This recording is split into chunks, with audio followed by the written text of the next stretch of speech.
Hello everyone. तो आज हम डीप मसल से स्टार्ट करेंगे। फोरआर्म के डीप फ्लेक्सर ग्रुप में 3 मसल्स होती है जो एफडीएस के नीचे छिपी होती है।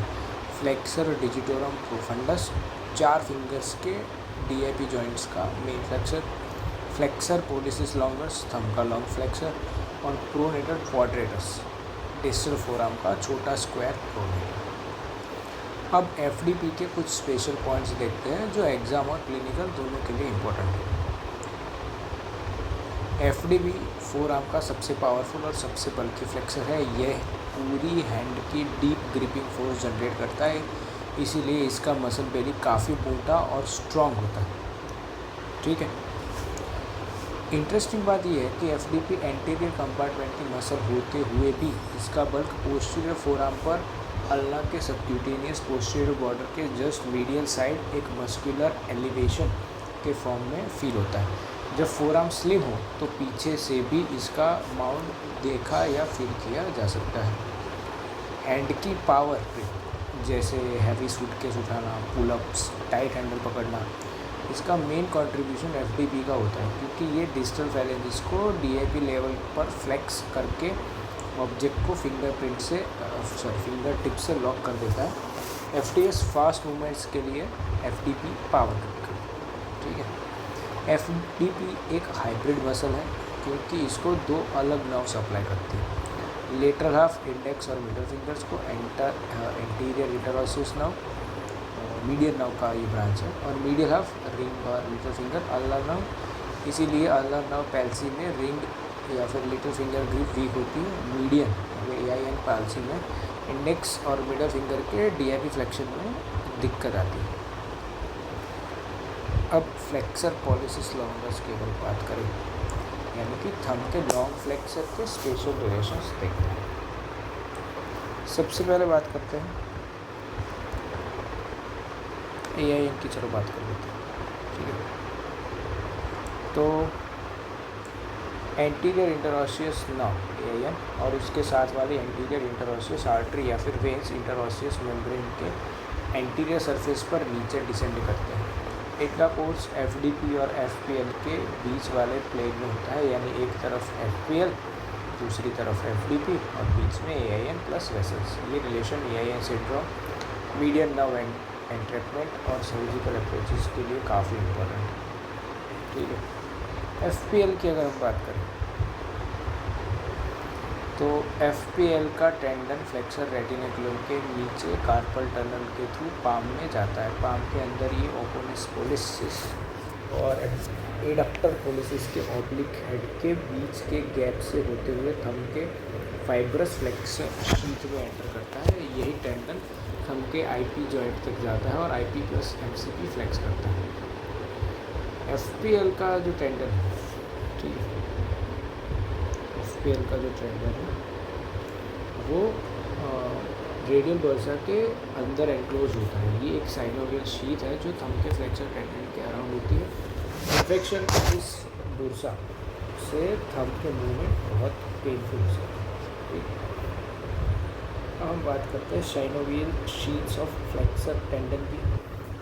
तो अल्नर बुरसा, जिसे कॉमन फ्लेक्सर साइनोवियल शीट भी कहते हैं, एक बड़ी साइनोवियल कवरिंग है जो एफटीएस और एफटीपी के सारे लॉन्ग फ्रेगमेंट्स को फ्लेक्सर रेटिकुलम के नीचे कार्पल टनल से गुजरते वक्त सराउंड करती है। इस शीट के 2 लेयर्स होते हैं, पैराइटल लेयर और विसरल लेयर। पैराइटल लेयर जो कार्पल टनल की वॉल को लाइन करती है, विसरल लेयर जो टेंडन के बिल्कुल चिपक कर उनको कवर करती है। उनके बीच में थिन साइनोवियल फ्लूइड होता है जो टेंडन ग्लाइडिंग को स्मूथ बनाता है।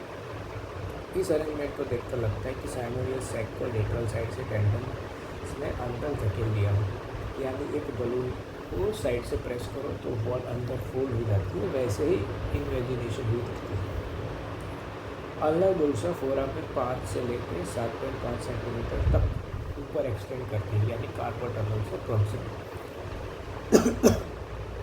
ये जो है वो नीचे की तरफ ये पाम में मेटाकार्पल शाफ्ट पर मीटर तक पहुंचती है। इसीलिए पामन इन्फेक्शन अगर बुरसा में आ जाए तो वो काफ़ी ऊपर फोरआर्म तक स्प्रेड हो सकती है। बहुत इंपॉर्टेंट पॉइंट अब ये है कि अल्नर बुरसा का lower medial end directly little finger के डिजिटल साइटोकिन शीट से कंटिन्यूस होता है। मतलब लिटल फिंगर के टेंडन की शीट और अल्नर बर्सा एक ही कंटिन्यूस स्पेस बना सकते हैं, इसीलिए लिटल फिंगर से इन्फेक्शन सीधा पाम और फोर आर्म तक हो सकता है। दूसरा है हमारे पास radial bursa FPL sheath. Radial bursa basically flexor pollicis longus tendon की साइनोवियल शीट है। ये कम्प्लीटली अलग इंडिपेंडेंट शीट होती है, कॉमन फ्लेक्सर से डायरेक्टली जॉइन होती है।